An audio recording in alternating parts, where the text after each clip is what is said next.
Good morning mga kabukid. Ayan. Ayan na po yung ating petchay. Medyo malapit na maubos. Ayan. Tapos doon sa banda ron. Ayan.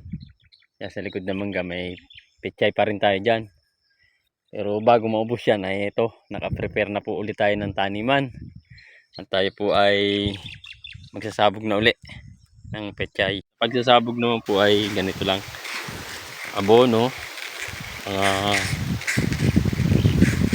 kilo, lalahakan po natin ng kalahating kilo na petchay.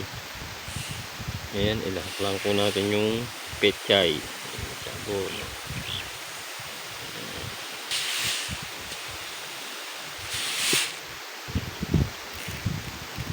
Ayan, ihalo lang po natin yung kalahating kilong bato ng petchay sa 3 kilong abono. At pagkatapos po niyan ay isabog natin. Ang purpose po kasi ng abono ay para makita natin yung datigan at makita natin kung gaano kakapal yung sabog natin. So po muna at magsasabog po muna tayo. Ayan, tapos na po tayo magsabog. Yan o, nakita niya na po yung buto yung petchay kasamang abono. Gagawin naman po natin yan. Ayan ay ating hand traktorin para matabunan. So yun na, tukunin muna natin ang hand traktor. Ngayon naman po ay hand traktorin natin yung ating sinabog na petchay. Yan.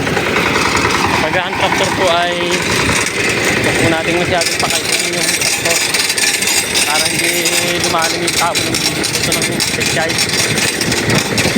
Manipis lang ang padaan. Natin niya kumaintay yung kanyang ipin.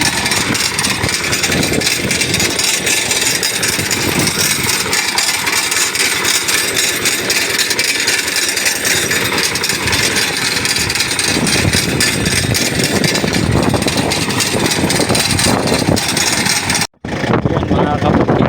Tapos po natin masubugan ang traktor. Yan naman po na ginalagyan po natin ng pinaka-flat. Ayan, makikita nyo po. May flat na siya. Gamit po natin itong traktora. Lagi natin kasangga sa pagsasaka. Ayan.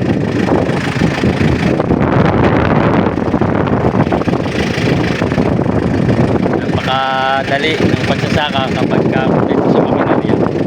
So yun lang mga kapatid. Ang update kung magkano naman ang tikitain ng ating sinabog na kalahating kilo